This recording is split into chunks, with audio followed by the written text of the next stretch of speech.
This is a middle trapezius release. You can take a lacrosse ball or a tennis ball would be easier, but a lacrosse ball is more effective.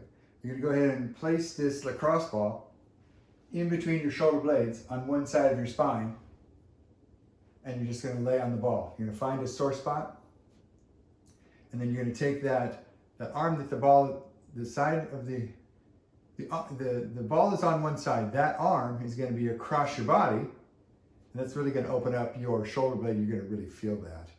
And you're gonna hold it. You want an intensity level of between 5 and 8 on a scale of 1 to 10. And you're gonna hold this for up to 2 minutes.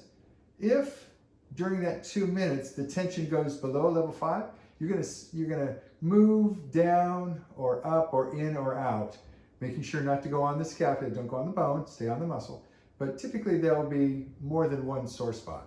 You want to stay on here for 2 minutes, and then you can switch sides.